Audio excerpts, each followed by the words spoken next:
बिस्मिल्लाहिर्रहमानिर्रहीम। Let's start with the first question.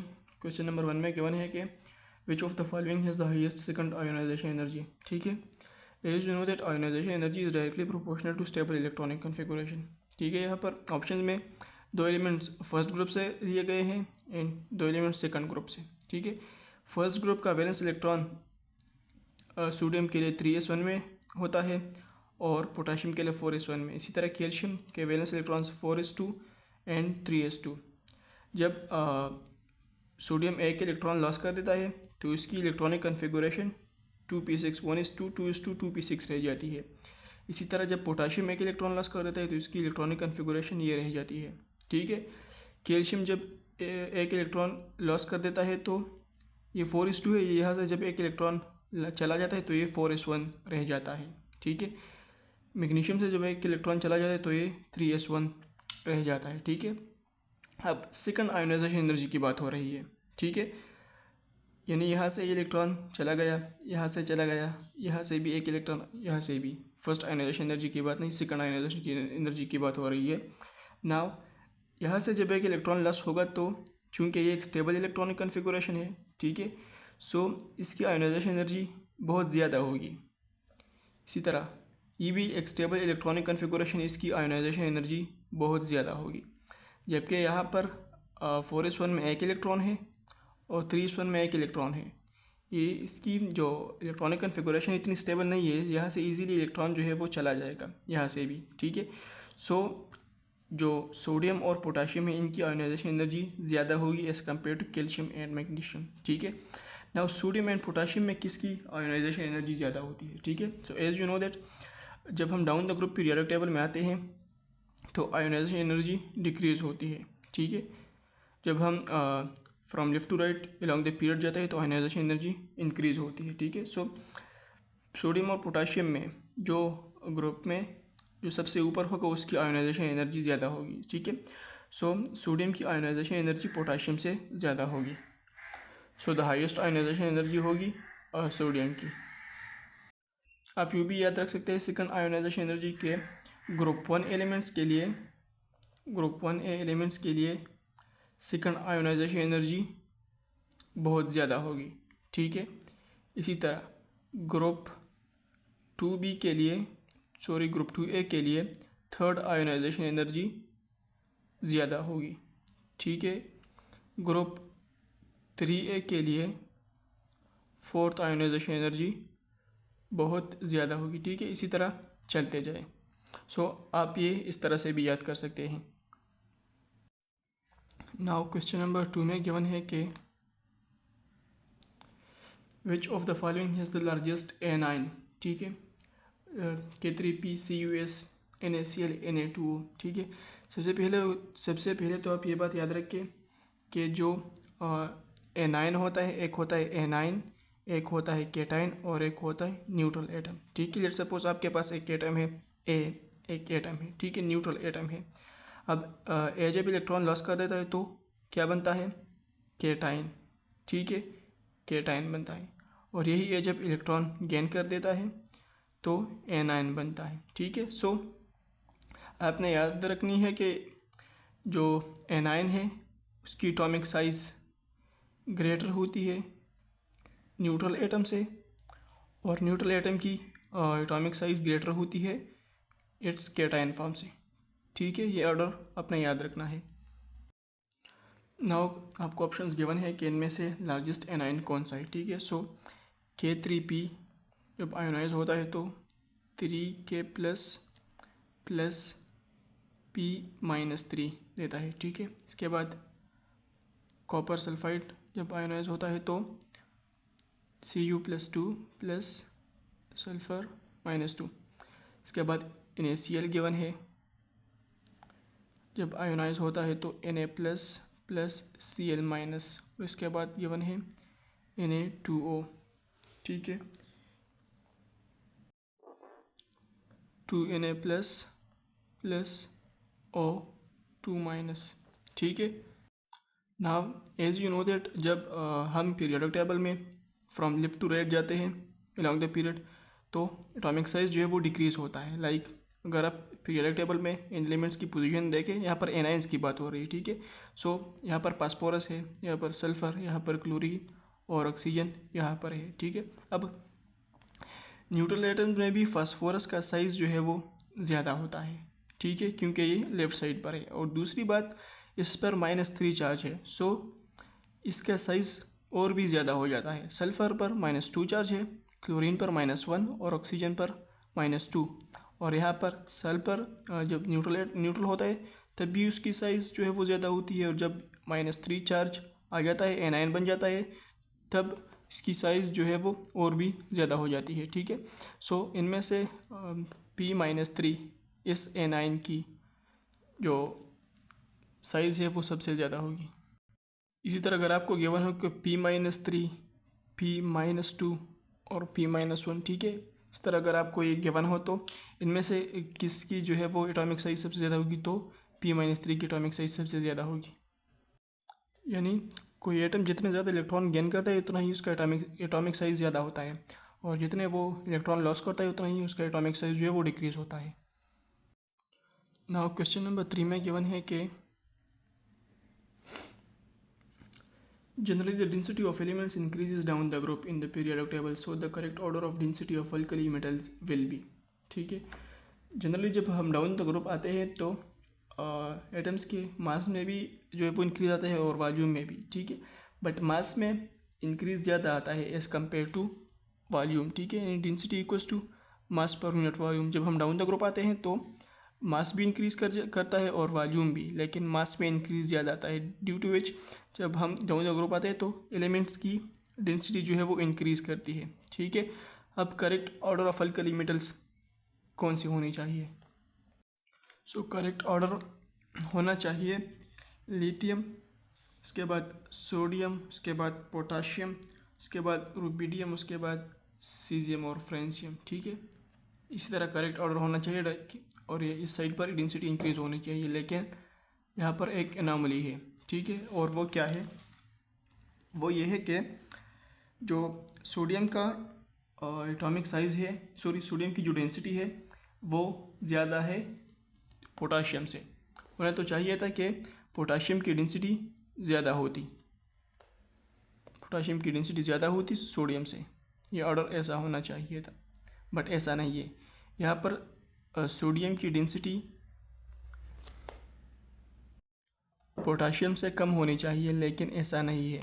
अब sodium की डेंसिटी पोटाशियम से ज़्यादा क्यों है, ठीक है। Now as you know that sodium की इलेक्ट्रॉनिक कन्फिगुरेशन है 1s2, 2s2, 2p6 and 3s1। Potassium की इलेक्ट्रॉनिक कन्फिगुरेशन है 1s2, 2s2, 2p6, इसी तरह 3p6। फिर यहाँ पर जो 3d है वो उसमें इलेक्ट्रॉन नहीं जाता, बल्कि 4s1 में जाता है, ठीक है। अब ये 3d जो है वो इनर शेल है, 4s1 जो है वो आउटर शेल है, और 3d जो है वो इनर शेल है, लेकिन 3d में इलेक्ट्रॉन नहीं जाता, डायरेक्टली 4s1 में जाता है, ठीक है, अकॉर्डिंग टू बॉब प्रिंसिपल। अब ये 3d ये एम्प्टी रहता है, जिसकी वजह से पोटाशियम के वॉल्यूम में बहुत ही ज़्यादा जो है वो इंक्रीज आ जाता है, ठीक है। 3d एम्प्टी रहता है, यह इलेक्ट्रॉन नहीं जाता, और 4s1 तो यहाँ पर एम्प्टी स्पेस क्रिएट होता है और पोटाशियम का वॉल्यूम बहुत ज़्यादा हो जाता है। जब पोटाशियम का वॉल्यूम बहुत ज़्यादा हो जाता है तो इसकी डेंसिटी कम हो जाती है, ठीक है। सो यही वजह है कि पोटाशियम की डेंसिटी सोडियम से कम है, ड्यू टू दिस रीज़न के यहाँ पर इलेक्ट्रॉन 3d के बजाय 4s1 चला जाता है अकॉर्डिंग टू बॉब प्रिंसिपल, और ये 3d जो कि इनर्शियल है 4s1 से, ये खाली रहता है, तो इसके वॉल्यूम में बहुत ज़्यादा जो है वो इंक्रीज आ जाता है।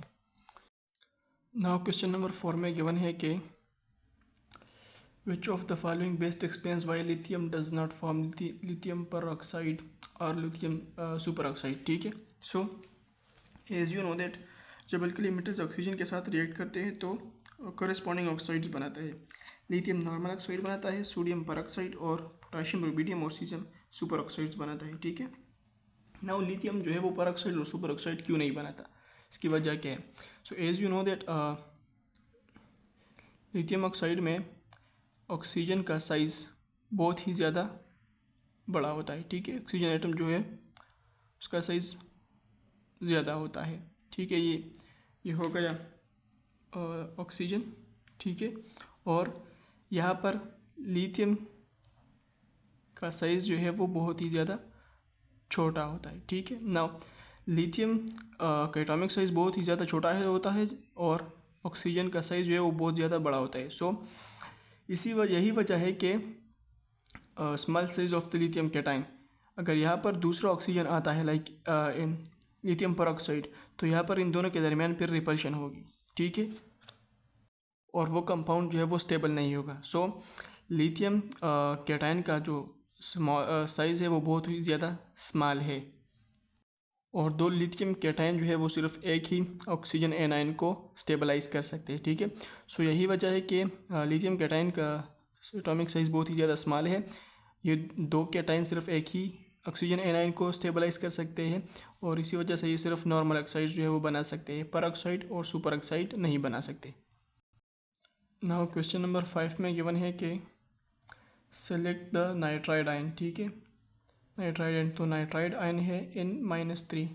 आपके सामने अगर इस तरह का क्वेश्चन आता है तो लेट्स सपोज आपको N9 नहीं पता कि इस N9 पर कौन सा चार्ज है। ठीक है, सो अगर आपको कोई भी नाइट्राइड कंपाउंड याद हो तो उसका फार्मूला लेके, लाइक लिथियम नाइट्राइड है। ठीक है, अगर आपको लिथियम नाइट्राइड का फार्मूला याद है तो लिथियम नाइट्राइड का फार्मूला लिख ले। अब इसमें लिथियम का ऑक्सीडेशन स्टेट क्या है, +1, और लिथियम जो है वो 3 एटम्स है तो +3। ठीक है, और यहाँ पर नाइट्रोजन पर चार्ज क्या होगा, यानी नाइट्रोजन का ऑक्सीडेशन स्टेट क्या होगा, -3। ठीक है, सो लिथियम नाइट्राइड में नाइट्राइड के ऊपर, नाइट्राइड आयन के ऊपर -3 चार्ज होगा। ठीक है, सो करेक्ट नाइट्राइड आयन होगा N-3। नाउ क्वेश्चन नंबर 5 में गिवन है कि thermal stability of carbonates of alkali metals increases down the group due to decrease in the charge density of cations down the group। Option number B. देखिए, जब आपको दो compounds given हो, चाहे वो नाइट्रेट्स हो, कार्बोनेट्स हो या फिर बाइकार्बोनेट्स हो, ठीक है, और थर्मल स्टेबिलिटी के बारे में आपसे जो है वो क्वेश्चन किया गया हो, तो ये बात याद रखिए कि उसमें से जिस कंपाउंड में कैटाइन की चार्ज डेंसिटी सबसे ज़्यादा होगी, ठीक है, वो उतना ही थर्मली अनस्टेबल होगा। ठीक है, अब ऐसा क्यों होता है, तो लेट्स सपोज आपके पास है लिथियम कार्बोनेट। ठीक है, अब लिथियम जो है उसकी चार्ज डेंसिटी बहुत ही ज़्यादा, क्योंकि ये उस पर चार्ज जो है वो +1 है और इसका साइज़ जो है बहुत ही ज़्यादा स्मॉल है। ठीक है, अल्कली मेटल्स में लिथियम की चार्ज डेंसिटी बहुत ही ज़्यादा है। अब ये थर्मली अनस्टेबल कैसा होगा, जब इसकी चार्ज डेंसिटी ज़्यादा होगी। ठीक है, सो लेट्स सपोज ये एक कार्बोनेट आयन है। ठीक है, ये कार्बोनेट आयन है। ठीक है, इस पर इलेक्ट्रॉनिक क्लाउड जो है वो इसी तरह डिस्पर्स्ड है। ठीक है, अब लिथियम के दो कैटायन आते हैं, एक ये और एक ये। अब इस पर चार्ज ज़्यादा है और इसकी साइज़ जो है वो कम है, यानी इसकी चार्ज डेंसिटी, इनकी चार्ज डेंसिटी बहुत ही ज़्यादा है। ठीक है, अब क्या होगा, ये लिथियम कैटायन इस इलेक्ट्रॉनिक क्लाउड को अपनी तरफ अट्रैक्ट करेंगे। ठीक है, जब अट्रैक्शन होगी यहाँ पर, तो यहाँ पर जो बॉन्ड है कार्बन और ऑक्सीजन के दरमियान, ये टूट जाएगा। ठीक है, यहाँ पर ये बॉन्ड जो है वो टूट जाएगा और प्रोडक्ट क्या बनेगा लिथियम कार्बोनेट से, lithium oxide plus carbon dioxide. ठीक है, सो ये बॉन्ड यहाँ पर ब्रेक हो जाएगा और लिथियम कार्बोनेट जो है वो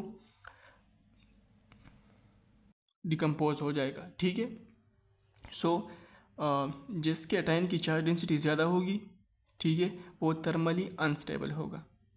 अब जब हम डाउन द ग्रुप आते हैं, डाउन द ग्रुप, तो एटॉमिक साइज जो है वो ज़्यादा होता जाता है। ठीक है, लाइक लिथियम है, फिर सोडियम है, फिर पोटाशियम है। ठीक है, तीनों पर +1 चार्ज है, लेकिन इनके साइज़ में जो है वो इंक्रीज आता है, जिसकी वजह से इनकी चार्ज डेंसिटी जो है वो डिक्रीज़ होती है। तो डाउन द ग्रुप जब हम आते हैं तो चार्ज डेंसिटी डिक्रीज़ होती है और थर्मल स्टेबिलिटी जो है वो इंक्रीज़ हो जाती है ऑफ कार्बोनेट्स या फिर नाइट्रेट्स फिर bicarbonates. Now question number 91। Question number 91 में गिवन है कि peroxides of alkali metals when react with dilute acids produce, ठीक है, salt water, salt hydrogen peroxide, water hydrogen peroxide, salt water and hydrogen peroxide, ठीक है। सो ये question लिया गया है reactions of oxides of alkali metals, ठीक है। सो लेट्स सपोज हम एक peroxide जो है वो सपोज कर लेते हैं सोडियम peroxide, ठीक है। उसके साथ हम रिएक्ट करते हैं एक एसिड को H2SO4 को, ठीक है। अब प्रोडक्ट साइड पर क्या बनेगा, सोडियम सल्फेट, ठीक है, प्लस H2O2 हाइड्रोजन peroxide, ठीक है। सो सोडियम सल्फेट एक सॉल्ट है और H2O2 हाइड्रोजन peroxide, तो peroxide के साथ जब कोई डाइल्यूट एसिड रिएक्ट करेगा तो प्रोडक्ट में एक साल्ट बनेगा और उसके साथ hydrogen peroxide। Now question number 92 में गिवन है कि on heating sodium chloride in a Bunsen flame, ठीक है, sodium chloride which colour is observed,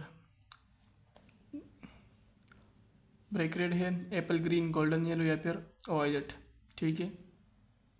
सो इसके लिए आपके बुक में एक टेबल गिवन है अल्कली मेटल्स का, कि जब हम एक्सपोज करते हैं फ्लेम को यानी हीटिंग को, जब हम यही अल्कली मेटल्स या फिर इनके साल्ट एक्सपोज करते हैं तो ये कौन सा कलर देंगे, ठीक है।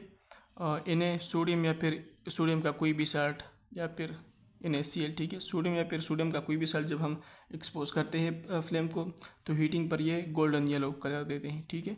सो ये टेबल आप ज़रूर जो है वो याद रखें। नाउ क्वेश्चन नंबर 93 में गिवन है कि which of the following statements is incorrect, alkaline earth metals have high melting point and boiling point than alkali metals, ठीक है। सो ऑप्शन नंबर ए तो करेक्ट है, क्योंकि अल्कली मेटल्स जो है अल्कलाइन अर्थ मेटल्स उनमें मेटालिक बॉन्ड जो है वो स्ट्रांग होती है, metallic bond alkaline earth metals में स्ट्रांग होती है as compare to alkali metals, ठीक है। सो इस वजह से इनका मेल्टिंग पॉइंट और बॉइलिंग पॉइंट जो है वो ज़्यादा होता है, ठीक है। ऑप्शन नंबर बी है alkaline earth metals are less reactive than alkali metals, ठीक है। अल्कलाइन अर्थ मेटल्स जो है चूँकि उनमें बॉन्ड जो है वो स्ट्रांग होती है as compare to alkali metals, इस वजह से अल्कलाइन अर्थ मेटल्स जो है वो लेस रिएक्टिव होते हैं as compare to alkali metals. Option number C है compounds of alkaline earth metals are more covalent than those of alkali metals। Option number C भी करेक्ट है।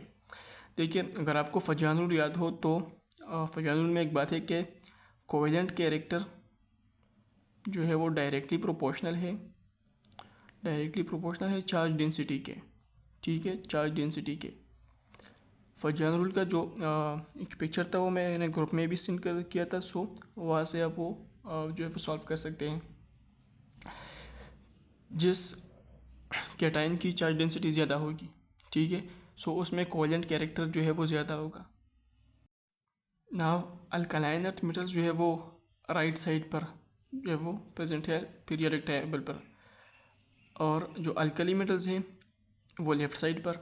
जब हम राइट साइड जाते हैं अलॉन्ग द पीरियोडिक टेबल में तो charge density जो है वो इंक्रीज़ होती है, क्योंकि चार्ज में इंक्रीज़ आता है अलॉन्ग द पीरियड, ठीक है, और रिडक्शन ऑप्शन नहीं होती तो ऑब्वियसली जो है वो चार्ज डेंसिटी जो है वो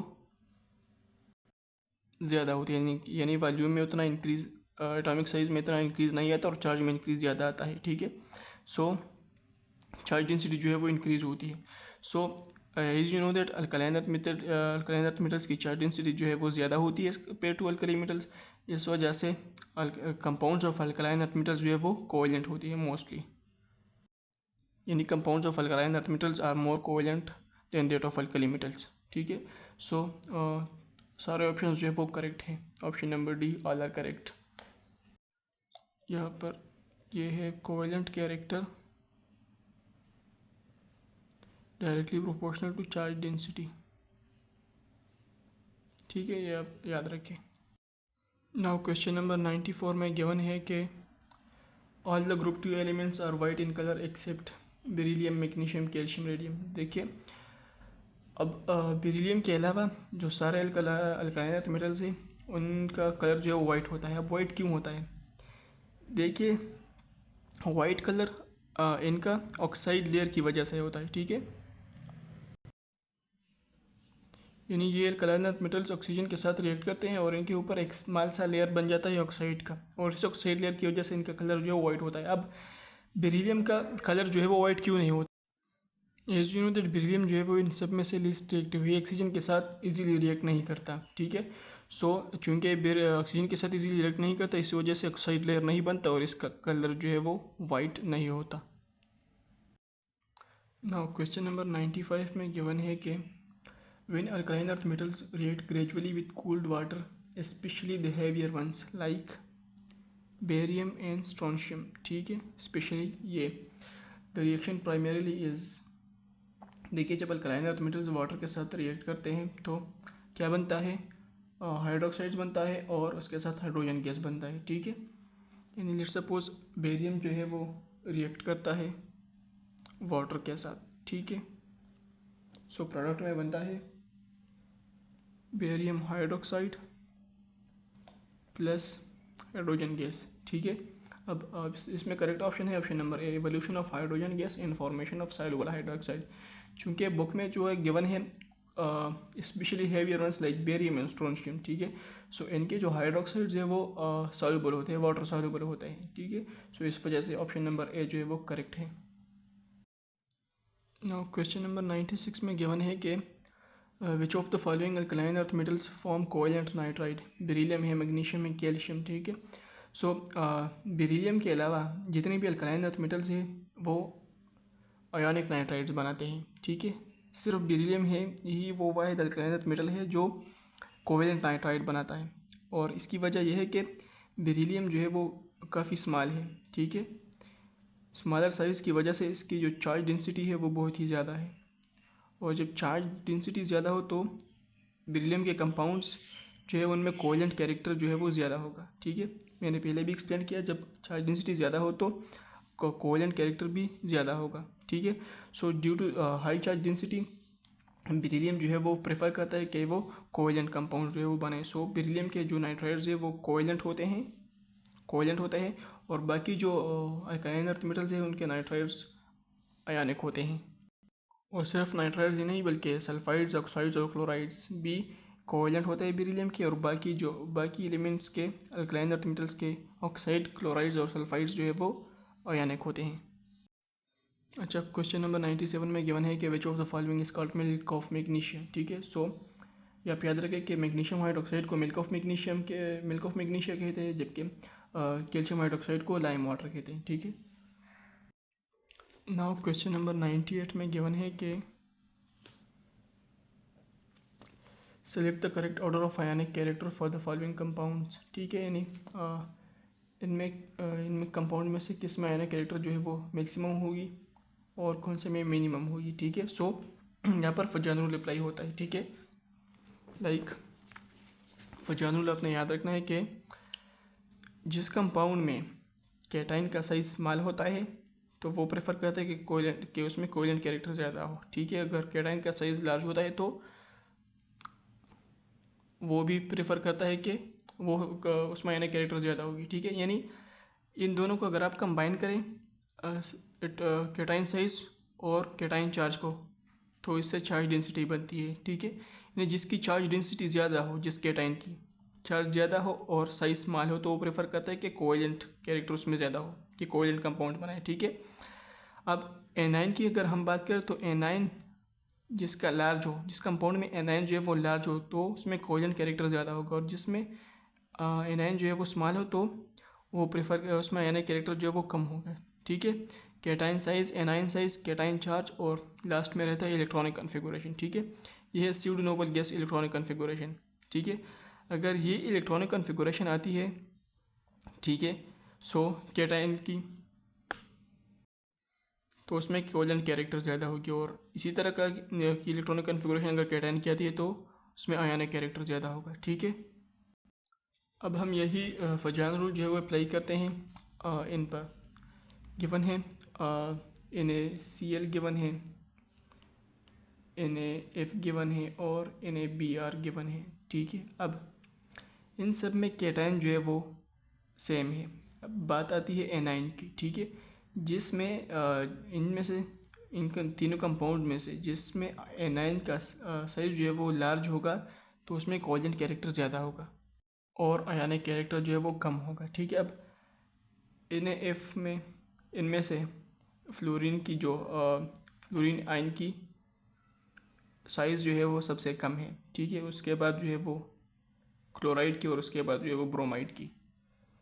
ठीक है, अब जिसका साइज़ जो है वो सबसे ज़्यादा होगा उसमें कोवैलेंट कैरेक्टर ज़्यादा होगा और जिसका साइज़ जो है वो कम होगा तो उसमें आयनिक कैरेक्टर। ठीक है, सो आयनिक कैरेक्टर का जो ऑर्डर है वो इस तरह बनता है। ठीक है, और वो ऑप्शंस में गिवन नहीं है। ठीक है, अब दूसरा जो है वो गिवन है PbC2N PbC4। ठीक है, अब इसमें इसके ऊपर इस कैटायन के ऊपर +2 चार्ज है और इस कैटायन के ऊपर +4 चार्ज। ठीक है, अब चार्ज जो है वो किस पर ज़्यादा है, जिस पर चार्ज ज़्यादा हो जिस कैटायन पर तो उसमें कोवैलेंट कैरेक्टर ज़्यादा होगा, जिस कैटायन पर चार्ज जो है वो कम होगा तो उसमें ionic character. So as you know that इस पर +2 चार्ज है, इस पर +4, तो आयनिक कैरेक्टर इसका ज़्यादा होगा और इसका कम होगा। क्वेश्चन नंबर 99 में गिवन है कि which of the following is used in the treatment of constipation. ठीक है, सो ये एक बुक लाइन है, टिडबिट से लिया गया है। आपके बुक में जितने भी टिडबिट्स है, साइंस एंड टेक्नोलॉजी है, जो शॉर्ट पैराग्राफ्स है वो आप ज़रूर याद रखिए, यहाँ से अक्सर क्वेश्चन आते हैं। ठीक है, सो मैग्नीशियम हाइड्रोक्साइड जो is used for the treatment of constipation. Now question number 100 में गिवन है कि select the correct stability order for the following ions. ठीक है, आपको आयंस गिवन है ग्रुप नंबर 4A से, इसमें स्टेबिलिटी ऑर्डर लिखना है। देखिए, अगर आपने इनर्ट पेयर इफेक्ट पढ़ा हो तो इसमें लिखा है कि जब हम ग्रुप 4A में डाउन द ग्रुप आते हैं, ठीक है, तो +2 ऑक्सीडेशन स्टेट जो है वो उसकी स्टेबिलिटी इंक्रीज होती है due to inert pair effect. ठीक है, इनर्ट पेयर इफेक्ट आपने पढ़ा होगा कि the tendency of an electron pair to remain non bonding in the valence shell. तो जब हम डाउन द ग्रुप आते हैं तो +2 ऑक्सीडेशन स्टेट की स्टेबिलिटी जो है वो इंक्रीज होती है। ठीक है, अब ग्रुप 4A में सबसे नीचे कौन सा एलिमेंट है? सो पहले है लेड, ठीक है, +2, उसके बाद है 10 और उसके बाद है जर्मीनियम। ठीक है, सो स्टेबिलिटी ऑर्डर कुछ यूँ होगा, पहले लेड फिर 10 फिर जर्मीनियम। ठीक है, अब इनके जो कंपाउंड है, यानी जिन कंपाउंड्स में इनकी ऑक्सीडेशन स्टेट +2 है, इनकी उन कंपाउंड्स की स्टेबिलिटी ऑर्डर भी यही होगी, लाइक PbCl2 है। ठीक है, अब ये ज़्यादा स्टेबल होगा SnCl2 से। ठीक है, और ये ज़्यादा स्टेबल होगा GeCl2 से। ठीक है, क्योंकि इनके अगर इन कैटायंस का स्टेबिलिटी ऑर्डर ये है तो इनके कंपाउंड्स का स्टेबिलिटी ऑर्डर भी U होगा। नाउ क्वेश्चन नंबर 101 में फिर वही बात है कि which of the following statements is correct for chlorides of group 4A elements. ठीक है, ग्रुप 4A एलिमेंट्स जहाँ इनर्ट पेयर इफेक्ट अप्लाई होता है, तो ऑप्शन नंबर ए है stability of their tetrachlorides decreases down the group. ठीक है, अब टेट्राक्लोराइड में मीन्स इनके साथ जो है वो 4 क्लोरीन एटम जो है वो अटैच होते हैं। ठीक है, लाइक PbCl4 है, SnCl4 है। ठीक है, सो टेट्राक्लोराइड्स की स्टेबिलिटी जो है वो डाउन द ग्रुप डिक्रीज होती है। ऑप्शन नंबर बी है stability of their dichlorides increases down the group. Dichlorides mean के साथ जो है वो 2 क्लोरीन एटम अटैच हो। ठीक है, नाउ अभी हमने पढ़ा कि जब हम डाउन द ग्रुप आते हैं ग्रुप 4A में तो +2 ऑक्सीडेशन स्टेट की स्टेबिलिटी जो है वो इंक्रीज होती है। ठीक है, डाउन द ग्रुप, और down the group +4 oxidation state की स्टेबिलिटी जो है वो डिक्रीज होती है। ठीक है, +2 ऑक्सीडेशन स्टेट की स्टेबिलिटी इंक्रीज होती है डाउन द ग्रुप, और +4 ऑक्सीडेशन स्टेट की स्टेबिलिटी जो है वो डिक्रीज होती है। ठीक है, सो यहाँ पर इसके ऊपर कौन सा चार्ज है? +4, इसकी ऑक्सीडेशन स्टेट +4 है, इसकी ऑक्सीडेशन स्टेट +4, इसकी +2 और इसकी +2। ठीक है, सो जब हम डाउन द ग्रुप आते हैं तो टेट्राक्लोराइड्स की स्टेबिलिटी जो है वो डिक्रीज होगी और डाइक्लोराइड्स की स्टेबिलिटी जो है वो इंक्रीज होगी due to increase of stability of +2 oxidation state down the group. Now question number 102 में गिवन है कि which of the following oxides is covalent oxide. ठीक है। सो टिन का ऑक्साइड गिवन है, इसी तरह लेड है, जर्मेनियम और सिलिकॉन, इनके ऑक्साइड्स गिवन है। ठीक है। सो आपने ये बात याद रखनी है कि कार्बन और सिलिकॉन के ऑक्साइड्स, चाहे वो मोनोऑक्साइड हो या फिर डाइऑक्साइड हो, वो कोवेलेंट होते हैं। इनके ऑक्साइड्स नॉन मेटल ऑक्साइड्स होते हैं और ये ऑक्साइड जो है कोवेलेंट होते हैं, कोवेलेंट ऑक्साइड्स। ठीक है। अब जो टिन है, लेड है और जर्मेनियम है, इन तीनों के ऑक्साइड्स, चाहे वो मोनोऑक्साइड्स हो या फिर डाइऑक्साइड्स हो, ये मेटल ऑक्साइड्स हैं और ये ऑक्साइड्स आयनिक ऑक्साइड्स हैं। ठीक है। नाउ क्वेश्चन नंबर 103 में गिवन है कि generally the electron affinity for elements decreases down the group, which of the following halogens will have the highest value of electron affinity। ठीक है। सो जब हम डाउन द ग्रुप आते हैं तो इलेक्ट्रॉन एफिनिटी की वैल्यू जो है वो डिक्रीज होती है। ठीक है। अब ऐसा क्यों होता है? लाइक आपके पास ग्रुप में जो एलिमेंट्स ऊपर होते हैं, ठीक है, सो उनकी इलेक्ट्रोनेगेटिविटी ज़्यादा होती है। ठीक है। उनकी इलेक्ट्रोनेगेटिविटी ज़्यादा होती है जिसकी वजह से वो इलेक्ट्रॉन जल्दी जो है वो एक्सेप्ट करते हैं, तेज़ी से वो इलेक्ट्रॉन एक्सेप्ट करते हैं। ठीक है। सो इनकी इलेक्ट्रॉन एफिनिटी, जो एनर्जी रिलीज होती है, वो ज़्यादा होती है। ठीक है। इलेक्ट्रॉन एफिनिटी की वैल्यू ज़्यादा होती है। और जब हम नीचे आते हैं डाउन द ग्रुप, तो चूँकि एलिमेंट्स की इलेक्ट्रोनेगेटिविटी डिक्रीज होती है, तो वो जल्दी से जो है वो इलेक्ट्रॉन एक्सेप्ट नहीं करते, इनकमिंग इलेक्ट्रॉन। ठीक है। जिसकी वजह से उनकी इलेक्ट्रॉन एफिनिटी जो है वो डिक्रीज होती है। ठीक है। यानी आप कह सकते हैं कि electronegativity is directly proportional two electron affinity. ठीक है। सो करेक्ट ऑर्डर हेलोजेंस का क्या होगा? ठीक है। सो यहाँ पर एक्सेप्शंस हैं। देखिए एक्सेप्शंस जो है वो जितने भी एक्सेप्शंस गिवन है आपके बुक में, इन दो चैप्टर्स में, वो आप ज़रूर याद रखिए। एक्सेप्शंस अक्सर MCQ आता है। सो एक्सेप्शन कहाँ पर है? होना तो चाहिए था कि फ्लोरीन की इलेक्ट्रॉन एफिनिटी जो है वो सबसे ज़्यादा हो, फिर क्लोरीन की, इस तरह फिर ब्रोमीन और फिर आयोडीन की। ठीक है। लेकिन ऐसा नहीं है। जो इलेक्ट्रोनेगेटिविटी इलेक्ट्रॉन एफिनिटी की वैल्यू है वो क्लोरीन की ज़्यादा है फ्लोरीन से, ये वाला ऑर्डर गलत है। और फिर ब्रोमीन, फिर आयोडीन है। ठीक है। अब फ्लोरीन की इलेक्ट्रॉन एफिनिटी की वैल्यू, ठीक है, करेक्ट ऑर्डर ये है इलेक्ट्रॉन एफिनिटी का। फ्लोरीन की इलेक्ट्रॉन एफिनिटी की वैल्यू क्लोरीन से कम क्यों है? देखिए फ्लोरीन का जो साइज़ है वो बहुत ही ज़्यादा स्मॉल है। ठीक है। और इसका जो इलेक्ट्रॉनिक क्लाउड है, वो न्यूक्लियस के बहुत ज़्यादा करीब है। जब इनकमिंग इलेक्ट्रॉन आता है तो वो क्या करता है? यही इलेक्ट्रॉनिक क्लाउड वो अपोज करता है। ठीक है। वो आने नहीं देता इसके इनकमिंग इलेक्ट्रॉन को, या इन दोनों के दरमियान रिपल्शन होती है due to smaller size of fluorine atom. ठीक है। इसके इलेक्ट्रॉनिक क्लाउड वो न्यूक्लियस के करीब होता है, तो जब इलेक्ट्रॉन आता है न्यूक्लियर अट्रैक्शन की वजह से, तो ये इलेक्ट्रॉनिक क्लाउड रिपेल करता है इस इनकमिंग इलेक्ट्रॉन को। ठीक है। सो इस वजह से इसकी इलेक्ट्रॉन एफिनिटी की वैल्यू जो है वो क्लोरीन से कम हो जाती है। ठीक है। सो जो करेक्ट ऑर्डर है हेलोजेंस की इलेक्ट्रॉन एफिनिटी का वो ये है। नाउ क्वेश्चन नंबर 104 में गिवन है कि which of the following is correct for halogens? Their oxidizing strength decreases down the group. The reducing strength of their halide ions increases down the group. Both A and B. ठीक है। सो यहाँ पर correct option है both A and B। देखिए जो oxidising strength है halogens का, वो डाउन द ग्रुप डिक्रीज होता है। लाइक इस तरह है, पहले क्लोरीन, फिर फ्लोरीन, क्लोरीन, ब्रोमीन, फिर आयोडीन। ठीक है। और हेलाइड आयन का जो रिड्यूसिंग स्ट्रेंथ है वो डाउन द ग्रुप इंक्रीज होता है। ठीक है। सो ये ऑर्डर आप अपने साथ याद रखें। ठीक है। हेलोजेंस में जो चंद बातें हैं वो आप अपने साथ याद रखें। एक तो ऑक्सीडाइजिंग स्ट्रेंथ हो गया, पहले उसके बाद जो है reducing strength of halide ion हो गया। ठीक है। दो चीज़ें ये होगी। उसके बाद जो है वो बॉन्ड एनर्जी है हेलोजन एटम्स के दरमियान। ठीक है। सो बॉन्ड एनर्जी का जो ऑर्डर है वो यू होगा। ये मैंने प्रीवियस टेस्ट में जो है वो एक्सप्लेन किया था कि फ्लोरीन की बॉन्ड एनर्जी जो है वो क्यों कम होती है। ठीक है। ये बॉन्ड एनर्जी का ट्रेंड हो गया। उसके बाद बॉन्ड एनर्जी विद हाइड्रोजन। ठीक है। सो HF उसके बाद HCl, उसके बाद HBr, उसके बाद HI। ये भी बॉन्ड एनर्जी का ट्रेंड हो गया, ठीक है।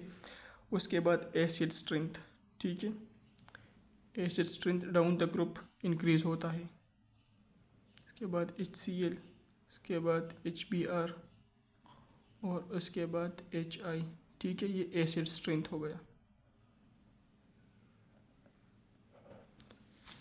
ठीक है।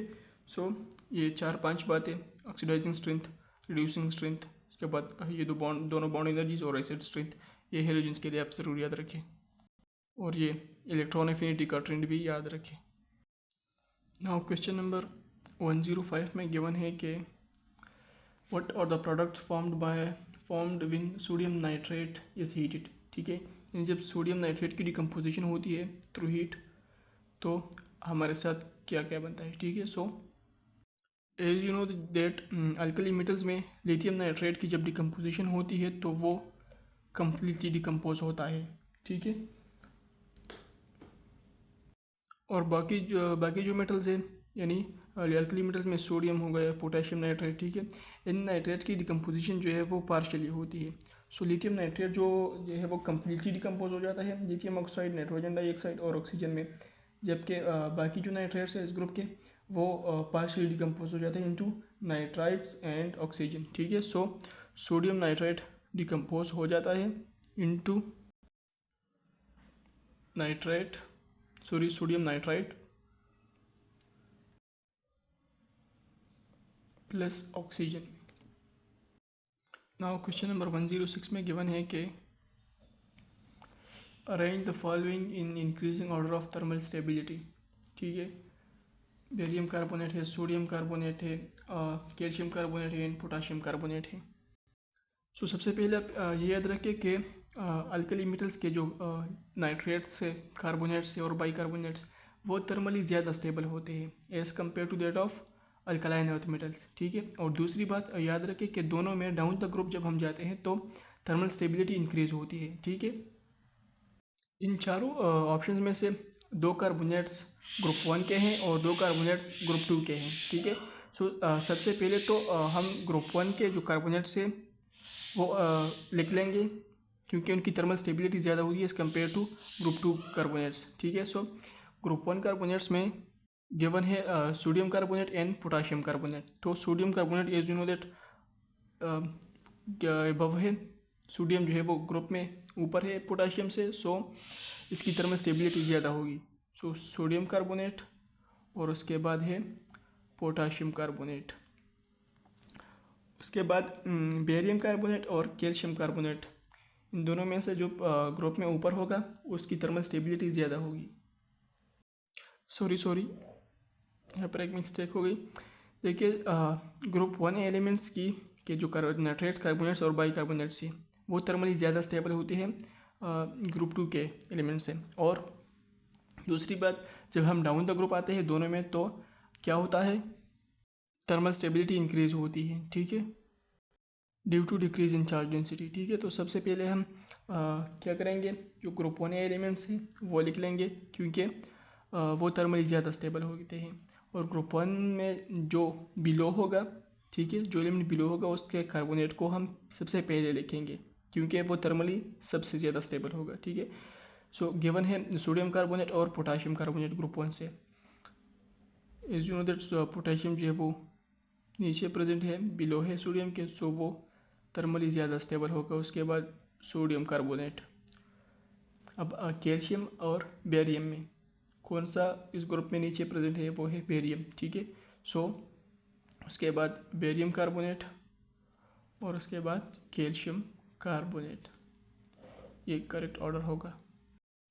नाउ क्वेश्चन नंबर 107 में गिवन है कि which of the following group 2 hydroxide is the most basic, beryllium hydroxide, magnesium, calcium and barium hydroxides, ठीक है। तो आप ये बात याद रखें कि ग्रुप 2 के जो हाइड्रोक्साइड्स में जब हम नीचे आते हैं long the group, down the group जब आते हैं नीचे तो इन हाइड्रोक्साइड्स की बेसिसिटी जो है वो इंक्रीज होती है, ठीक है। देखिए जो ऊपर एलिमेंट्स प्रेजेंट है लाइक बेरिलियम है, ठीक है, इसका साइज जो है वो स्मॉल है, ठीक है, यानी इसकी चार्ज डेंसिटी जो है वो ज़्यादा है। इसी वजह से बेरिलियम हाइड्रोक्साइड की लेटेस्ट एनर्जी ज़्यादा होगी। ठीक है, जब हम डाउन द ग्रुप आते हैं तो चार्ज डेंसिटी डिक्रीज होती है और लेटेस्ट एनर्जी भी डिक्रीज होती है। ठीक है, so due to decrease in lattice energy barium hydroxide के लिए ईजी होगा कि वो सोल्यूशन में हाइड्रोक्साइड्स को लूज़ करे। ठीक है, यानी Ba+ और Ba2+ और 2OH-। ठीक है, चूँकि इसकी लेटेस्ट एनर्जी कम होगी तो ये OH- को in the form of hydroxide and solution में जल्दी जो है वो लॉस कर जाएगा। ठीक है, जिसकी वजह से इसकी बेसिसिटी ज़्यादा होगी। तो हम जब डाउन द ग्रुप आते हैं तो हाइड्रोक्साइड्स की बेसिसिटी जो है वो इंक्रीज होती है। नाउ क्वेश्चन नंबर 108 में गिवन है कि beryllium does not impart a color to flame unlike most alkali and alkaline earth metals. This is primarily due to, देखिए, as you know that alkali metals और alkaline earth metals जो है वो एक specific colour देते हैं। जब हम हीट को एक्सपोज कर देते हैं यानी फ्लेम को, तो एक स्पेसिफिक कलर देते हैं। वो इलेक्ट्रॉनिक ट्रांजिशन की वजह से होती है। ठीक है, यानी जब हम हीट के सामने वो मेटल लाते हैं तो क्या होता है कि उसमें वैलेंस इलेक्ट्रॉन वो अपर शेल्स में चले जाते हैं। ठीक है, फिर उसकी वापस ट्रांजिशन होती है अपने उसी शेल्स में। ठीक है, सो उसी ट्रांजिशन की वजह से वो विजिबल रीजन में जो है वो सीरीज लाई करता है। इसकी वजह से वो एक स्पेसिफिक कलर देते हैं फ्लेम को।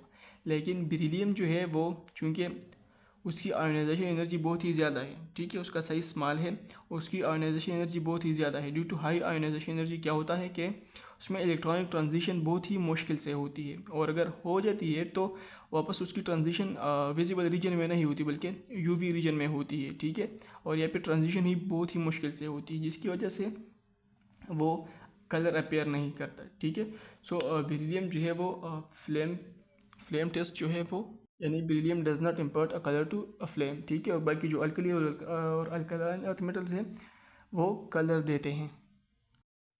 नाउ क्वेश्चन नंबर 109 में गिवन है कि in the molecule of CO2 the carbon atom is sp hybridized. ठीक है, CO2 में कार्बन जो है वो sp हाइब्रिडाइज्ड है। ठीक है, अब what is the hybridization of silicon. ठीक है, SiO2 में सिलिकॉन की हाइब्रिडाइजेशन क्या होगी। ठीक है, कार्बन और सिलिकॉन जो है वो एक ही ग्रुप में प्रेजेंट है। ठीक है, अब आपके बुक में इन दोनों का जो है वो स्ट्रक्चर गिवन है कि कार्बन डाइऑक्साइड का स्ट्रक्चर लीनियर है। ठीक है, बट सिलिकॉन डाइऑक्साइड का स्ट्रक्चर जो है वो लीनियर नहीं है। Due to large atomic size of silicon ये लीनियर स्ट्रक्चर प्रेफर नहीं करता, बल्कि ये टेट्राहेड्रली अरेंज होता है। ठीक है, लाइक ये सिलिकॉन एटम है। ठीक है, अब यहाँ पर इसके साथ एक ऑक्सीजन है, यहाँ पर एक ऑक्सीजन है, यहाँ पर एक ऑक्सीजन है, यहाँ पर एक ऑक्सीजन है। ठीक है, इसके बाद यहाँ पर सिलिकॉन है, यहाँ पर सिलिकॉन है, इसके साथ ऑक्सीजन एटम है। ठीक है, इसी तरह तो सिलिकॉन जो है वो टेट्राहेड्रली अरेंज है। ठीक है, लीनियर स्ट्रक्चर इसकी नहीं है, सिलिकॉन टेट्राहेड्रली अरेंज है SiO2 सिलिकॉन डाइऑक्साइड में। सो इस वजह से इसकी हाइब्रिडाइजेशन sp नहीं है बल्कि क्या है, sp3। सो ये बात आप याद रखें कि CO2 में कार्बन sp हाइब्रिडाइज्ड है, बल्कि और SiO2 में सिलिकॉन जो है वो sp3 हाइब्रिडाइज्ड है due to tetrahedrally arrangement. Now question number 118 में गिवन है कि select the correct order of increasing electron affinity for the following elements. ठीक है, पीरियड नंबर 3 के एलिमेंट्स गिवन है, इनके करेक्ट इलेक्ट्रॉन एफिनिटी ऑर्डर जो है वो हमने फाइंड आउट करनी है। ठीक है, so as you know that जब हम जाते हैं from left to right period में तो क्या होता है, इलेक्ट्रॉन एफिनिटी की वैल्यू जो है वो इंक्रीज़ होती है। ठीक है, इलेक्ट्रॉन एफिनिटी की वैल्यू इंक्रीज़ होती है। तो करेक्ट ऑर्डर होना चाहिए था, पहले सोडियम, उसके बाद एल्यूमिनियम। ठीक है, उसके बाद सिलिकॉन, फिर फास्फोरस, फिर सल्फर, फिर क्लोरीन। ठीक है, बट ऐसा ऑर्डर नहीं है। ठीक है, यहाँ पर एक एनामली है सिलिकॉन और फास्फोरस में। ठीक है, यानी सिलिकॉन की जो इलेक्ट्रॉन एफिनिटी की वैल्यू है वो ज़्यादा है फास्फोरस से। अब ऐसा क्यों है, देखिए, इलेक्ट्रॉन एफिनिटी में अपने एक बात याद रखनी है कि इलेक्ट्रॉन एफिनिटी वो एनर्जी होती है जब कोई एटम एक इनकमिंग इलेक्ट्रॉन एक्सेप्ट करता है और उसके दौरान जो एनर्जी रिलीज होती है वो इलेक्ट्रॉन एफिनिटी है। ठीक है, अब सिलिकॉन की इलेक्ट्रॉनिक कन्फिगुरेशन क्या है? 1s2, 2s2, 2p6, 3s2 and 3p2। ठीक है, उसके बाद फास्फोरस की इलेक्ट्रॉनिक कन्फिगुरेशन क्या है? 1s2, 2s2, 2p6, 3s2, 3p3। ठीक है, नाउ अब फास्फोरस की इलेक्ट्रॉनिक कन्फिगुरेशन देख लें। चूँकि पी जो है वो हाफ फिल्ड है तो ये इलेक्ट्रॉनिक कन्फिगुरेशन ज़्यादा स्टेबल है। ठीक है, ये इलेक्ट्रॉनिक कन्फिगुरेशन यहाँ अनस्टेबल है और ये स्टेबल है। ठीक है, सो इसमें से कौन सा एलिमेंट जो है वो ज़्यादा वो प्रेफर करेगा कि मैं इलेक्ट्रॉन ले लूँ? ठीक है, ये वाला कि ये वाला? ठीक है, ये वाला ज़्यादा प्रेफर करेगा कि मैं इलेक्ट्रॉन एक्सेप्ट करूँ ताकि मैं 3p3 स्टेट में चला जाऊँ। ठीक है, 3p3 ज़्यादा स्टेबल है। ठीक है, 3p2 से, और ये वाला प्रेफर नहीं करेगा, ये वाला नहीं चाहेगा कि मैं इलेक्ट्रॉन एक्सेप्ट करूँ। ठीक है, क्योंकि ये ऑलरेडी स्टेबल है। अब जैसे ही इलेक्ट्रॉन आएगा तो वो सिलिकॉन जो है वो क्विकली एक्सेप्ट करेगा और अपने स्टेबल इलेक्ट्रॉनिक कन्फिगुरेशन में चला जाएगा, और ये क्विकली जो है वो एक्सेप्ट नहीं करेगा क्योंकि ये ऑलरेडी स्टेबल में है और अपनी स्टेबिलिटी ख़राब नहीं करना चाहेगा। ठीक है, सो इसी वजह से जितना जल्दी कोई एटम जो है वो इलेक्ट्रॉन एक्सेप्ट करता है उतनी उसकी इलेक्ट्रॉन एफिनिटी की वैल्यू ज़्यादा होती है। ठीक है, सो यही वजह है कि स्टेबल इलेक्ट्रॉनिक कन्फिगुरेशन अटेन करने के लिए सिलिकॉन जल्दी जो है वो क्विकली इलेक्ट्रॉन एक्सेप्ट करता है, जिसकी वजह से इसकी इलेक्ट्रॉन एफिनिटी की वैल्यू ज़्यादा होती है फास्फोरस के।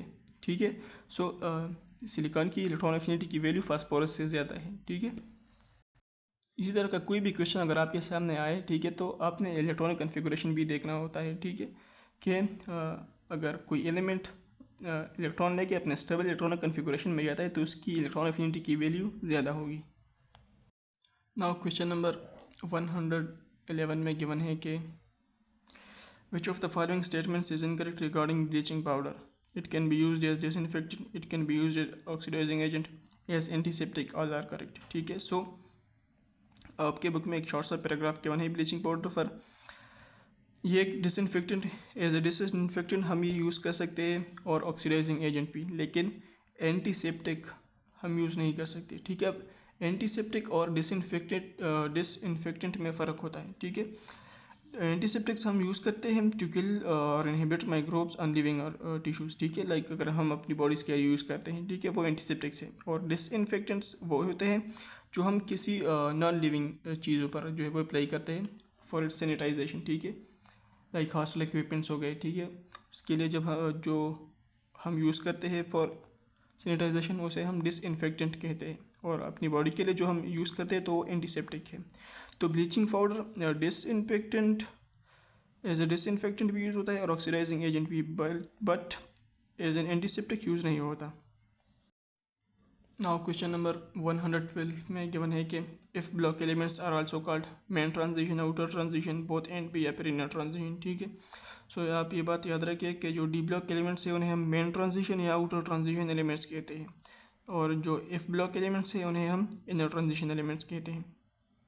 अच्छा, क्वेश्चन नंबर 113 में गिवन है कि which of the following elements does not have partially filled d orbital? Manganese, chromium, iron और मरकरी। ठीक है, सो जो ग्रुप 2b और 3b है उन्हें हम नॉन टिपिकल ट्रांजिशन एलिमेंट्स कहते हैं डी ब्लॉक में, और बाकी ग्रुप्स को हम कहते हैं टिपिकल ट्रांजिशन एलिमेंट्स। अब हम नॉन टिपिकल ट्रांजिशन एलिमेंट्स हम इन्हें इस वजह से कहते हैं क्योंकि इसमें पार्शियली फिल्ड डी ऑर्बिटल नहीं होता।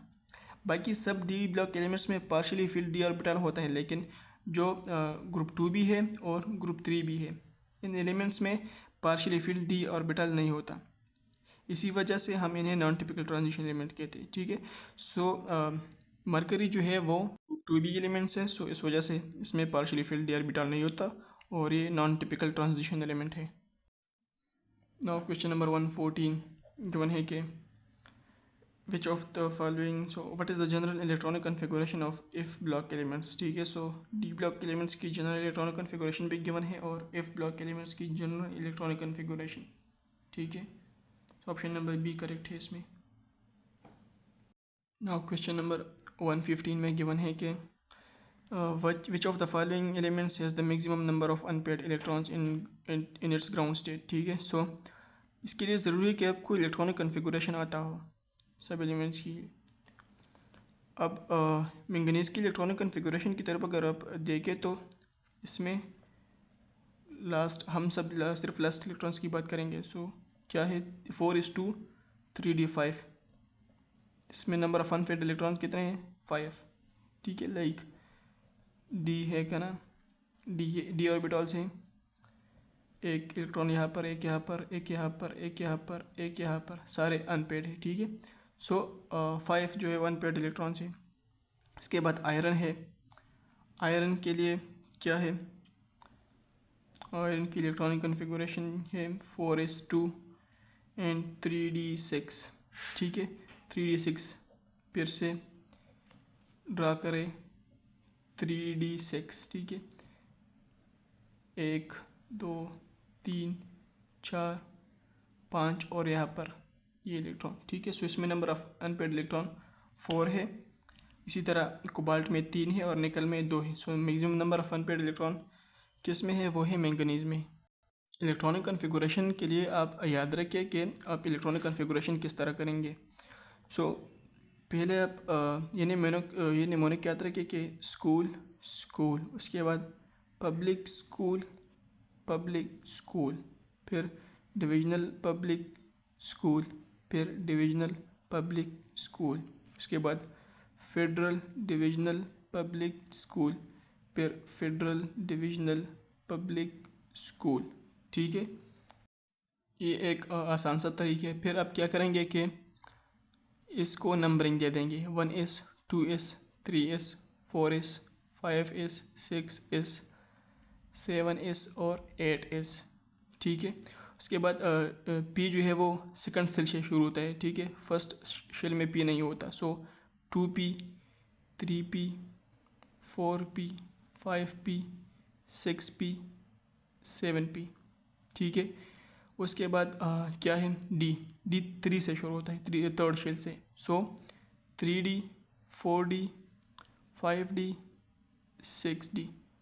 ठीक है, उसके बाद F है। सो F जो है वो 4 से शुरू होता है। सो F कहाँ पर है, ये 4f 5f। ठीक है, सो फिर आप यहाँ पर जो है वो इलेक्ट्रॉन पुट करेंगे, 1s2 2s2 2p6 3s2 3p6 4s2 3d10। ठीक है, इस तरह आप आगे जाते जाए। नाउ क्वेश्चन नंबर 116 में गिवन है कि which of the following has the highest binding energy in 3D series. तो यहाँ पर करेक्ट है ऑप्शन नंबर बी, वेनेडियम। ठीक है, सो के बुक में ये गिवन है कि वेनेडियम की maximum highest binding energy 3D series में वेनेडियम की है। अब क्वेश्चन नंबर 117 है कि which of the following compounds does not exist in nature. Zinc oxide given है। ठीक है, जिंक क्लोराइड गिवन है और जिंक नाइट्रेट भी है। ठीक है, इसी तरह जिंक टेट्राक्लोराइड भी प्रेजेंट है।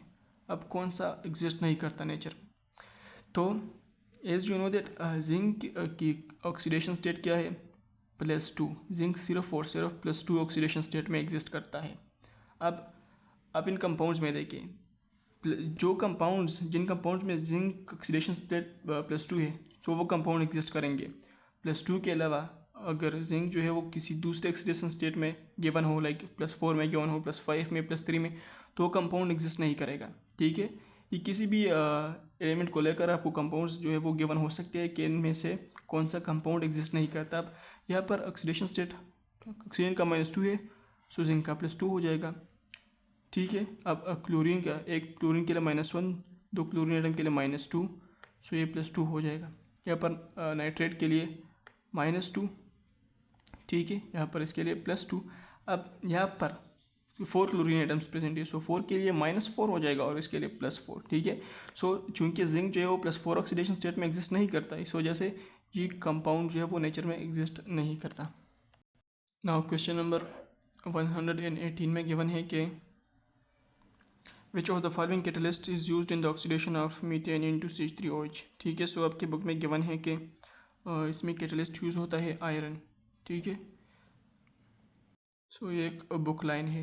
इसके बाद है question number 119, bronze alloy bronze is composed of copper, zinc, copper, tin, copper, aluminium और लीड और टिन। ठीक है। सो आपके बुक में जो टेबल गिवन है एलॉयस का और इसकी कंपोजिशन का, ठीक है, और आई थिंक इसके यूजेस भी गिवन है। सो वो पूरा टेबल आपने याद करना है। ठीक है। इससे क्वेश्चन आ सकता है। इसमें करेक्ट ऑप्शन है ऑप्शन नंबर ए, कॉपर और जिंक। नाउ क्वेश्चन नंबर 120 में गिवन है कि which of the following compounds is paramagnetic. ठीक है। Cu2 गिवन है, जिंक ऑक्साइड है, Mn2O7 है, Cr2O3 है। ठीक है। सो आपने ये बात याद रखनी है कि जिन एलिमेंट्स में यानी जिन मेटल्स के वैलेंस जो ऑर्बिटल्स होते हैं उनमें अनपेड इलेक्ट्रॉन अगर मौजूद हो तो वो कंपाउंड पैरामैग्नेटिक होगा, और अगर अनपेड इलेक्ट्रॉन मौजूद नहीं हो तो वो डायमैग्नेटिक होगा। ठीक है। गिवन कंपाउंड्स है कि इनमें से पैरामैग्नेटिक कौन सा है। सो इस तरह का क्वेश्चन ऑफ किस तरह सॉल्व करेंगे। सबसे पहले है कॉपर ऑक्साइड। ठीक है। सो इसमें सबसे पहले आप जो मेटल गिवन है इस कंपाउंड में उसकी ऑक्सीडेशन स्टेट आप फाइंड आउट करेंगे। ठीक है। लाइक ऑक्सीजन की ऑक्सीडेशन स्टेट -2 है और कॉपर की +2, दो कॉपर्स की +2, सो एक कॉपर की होगी +1। ठीक है। अब हम फाइंड आउट करेंगे कि ये पैरामैग्नेटिक है कि डायमैग्नेटिक है। ठीक है। अब कॉपर की इलेक्ट्रॉनिक कन्फिगुरेशन क्या है, आर्गॉन 4s1 एंड 3d10। ठीक है। ये कॉपर की इलेक्ट्रॉनिक कन्फिगुरेशन है। अब कॉपर +1 की ऑक्सीडेशन की इलेक्ट्रॉनिक कन्फिगुरेशन क्या होगी, जब कॉपर ये एक इलेक्ट्रॉन लॉस कर जाएगा। ठीक है। इलेक्ट्रॉन जो है वो लास्ट शेल से जाता है। ठीक है। और यहाँ पर लास्ट शेल कौन सा है, 4s। ठीक है। सो यहाँ से जब इलेक्ट्रॉन लॉस हो जाता है तो इलेक्ट्रॉनिक कन्फिगुरेशन क्या रह जाती है, आर्गॉन 3d10। ठीक है। अब हम क्या करेंगे, क्या डी के कितने ऑर्बिटल्स होते हैं, 5, 1 2 3 4 5। अब यहाँ पर इलेक्ट्रॉनिक कन्फिगुरेशन क्या होगी, 1 2 3 4 5 6 7 8 9 10। ठीक है। सो इसमें कोई भी इलेक्ट्रॉन जो है वो अनपेयर्ड नहीं है, सो ये डायमैग्नेटिक है। अब इसके बाद है जिंक ऑक्साइड। इसके बाद है जिंक ऑक्साइड। ऑक्सीजन की ऑक्सीडेशन स्टेट क्या है, -2, और जिंक की क्या हो जाएगी, +2। ठीक है। अब जिंक की इलेक्ट्रॉनिक कन्फिगुरेशन क्या है, आर्गॉन 4s2 और 3d10। ठीक है। सो जिंक जब ये दोनों इलेक्ट्रॉन लॉस करेगा तो इसकी इलेक्ट्रॉनिक कन्फिगुरेशन भी कॉपर +1 की तरह हो जाएगी। ठीक है। इसी तरह सो जिंक ऑक्साइड भी डायमैग्नेटिक है। ठीक है। अब ऑप्शन नंबर सी है Mn2O7। Mn2O7। ठीक है। यहाँ पर ऑक्सीजन की ऑक्सीडेशन स्टेट क्या है, -2 × 7 -14, और मैंगनीज की +14। दो मैंगनीज की +14, सो एक मैंगनीज की होगी +7। ठीक है। नाउ मैंगनीज की इलेक्ट्रॉनिक कन्फिगुरेशन क्या है, आर्गॉन 4s2 एंड 3d5। ठीक है। जब ये सातों के सातों इलेक्ट्रॉन जब मैंगनीज लॉस कर जाएगा तो इसकी इलेक्ट्रॉनिक कन्फिगुरेशन आर्गॉन की रह जाएगी, और आर्गॉन में कोई भी अनपेयर्ड इलेक्ट्रॉन नहीं है। ठीक है। सो ये भी डायमैग्नेटिक है। अब लास्ट में बचता है ऑप्शन नंबर डी। ठीक है, Cr2O3। अब ऑक्सीजन की ऑक्सीडेशन स्टेट क्या है, -6, 2 इंटू -3 -6, और इसकी +6। दो क्रोमियम की +6, एक क्रोमियम की हो जाएगी +3। अब क्रोमियम की इलेक्ट्रॉनिक कन्फिगुरेशन क्या है, आर्गॉन 4s1 3d5। ठीक है। जब ये 3 इलेक्ट्रॉन लॉस करेगा, यहाँ से एक, यहाँ से, ठीक है, और 2 यहाँ से, सो इलेक्ट्रॉनिक कन्फिगुरेशन क्या हो जाएगी इसकी, 3d, एक यहाँ से और 2 यहाँ से, 3d3। ठीक है। सो 1 2 3 4 एंड 5, ठीक है। 1 2 3 4 5 डी ऑर्बिटल्स है, में से एक अनपेड इलेक्ट्रॉन ये, एक अनपेड इलेक्ट्रॉन ये और एक अनपेड इलेक्ट्रॉन ये। सो Cr2O3 में 3 अनपेड इलेक्ट्रॉन है क्रोमियम के पास, ठीक है। इस वजह से ये पैरामैग्नेटिक है। नाउ क्वेश्चन नंबर 121 में गिवन है कि which of the following elements violate the of principle. Chromium given है, कॉपर है, सिल्वर और option number D all of this, ठीक है। सो ये सभी एलिमेंट्स जो है वो ऑफ प्रिंसिपल ओबे नहीं करते। लाइक क्रोमियम की अगर हम देखें इलेक्ट्रॉनिक कन्फिगरेशन, तो होना चाहिए था कि ये इस तरह होता, ऑर्गन 4s2 3d4, ठीक है। बट यहाँ पर क्रोमियम में एक इलेक्ट्रॉन है और जो दूसरा इलेक्ट्रॉन है वो 3d में जाकर 3d5 बन जाता है, ठीक है, क्योंकि ये स्टेबल इलेक्ट्रॉनिक कन्फिगरेशन है। हाफ फील्ड ऑर्बिटल जो होता है, हाफ फील्ड सबशेल जो है वो ज़्यादा स्टेबल होता है। इसी तरह कॉपर और सिल्वर की भी इलेक्ट्रॉनिक कन्फिगरेशन वो प्रिंसिपल के अकॉर्डिंग्स नहीं है। नाउ क्वेश्चन नंबर 22 में गिवन है कि which of the following ligands is bidentate, ठीक है। नाइट्राइट आयन गिवन है, नाइट्रेट है, ऑक्सीडेट एंड पायरिडीन। सो आपके बुक में जितने भी लिगेंड्स के क्लासिफिकेशन है और उसके साथ जितने भी एग्जांपल्स गिवन है वो सब आपने याद कर लेने हैं, ठीक है। एक बुक लाइन है कि, और इसमें करेक्ट ऑप्शन है ऑक्सीलेट आयन। ऑक्सीलेट आयन जो है ये बायोइडेंटेट है। एक C डबल बॉन्ड O, फिर उसके साथ O माइनस और यहाँ पर O minus. Now question number 123 में आपको कंपाउंड गिवन है और रिक्वायर्ड है IUPAC नेम, ठीक है। लाइक K4FeCN6, ठीक है। इसका नोमेनक्लेचर इसके जो इम्पोर्टेंट पॉइंट्स है वो आपने ज़रूर देख लेने हैं और याद कर लेने हैं, ठीक है। अब इसका करेक्ट नेम क्या होगा, वो है ऑप्शन नंबर डी, क्योंकि जो न्यूट्रल कम्प्लेक्सेस होते हैं उनका नेम वन वर्ड नेम होता है, ठीक है। और इसमें आयरन की ऑक्सीडेशन स्टेट +2 है, ठीक है। सो पोटेशियम हेक्सासाइनोफेरेट 2 इसका करेक्ट नेम है। इसके बाद गिवन है कि what is the correct electronic configuration for potassium, ठीक है। पोटेशियम का करेक्ट इलेक्ट्रॉनिक कन्फिगरेशन क्या होगा, ठीक है। सो वही वाला इलेक्ट्रॉनिक कन्फिगरेशन रूल अप्लाई करें। सबसे पहले तो आपको पोटेशियम का जो एटॉमिक नंबर है वो आपको याद होना चाहिए। उसके बाद इलेक्ट्रॉनिक कन्फिगरेशन कैसी होगी, school school public school public school, ठीक है। उसके बाद डिविजनल पब्लिक स्कूल, यहाँ तक तकरीबन आ जाएगा, ठीक है।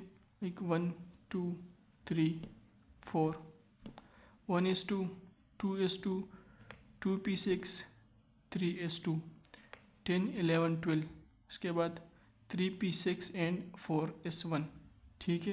सो इसका इलेक्ट्रॉनिक कन्फिगरेशन करेक्ट ये वाला है, ठीक है।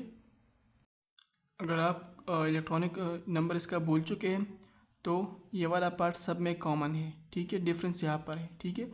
सो अगर आपको पोटेशियम का जो एग्जैक्ट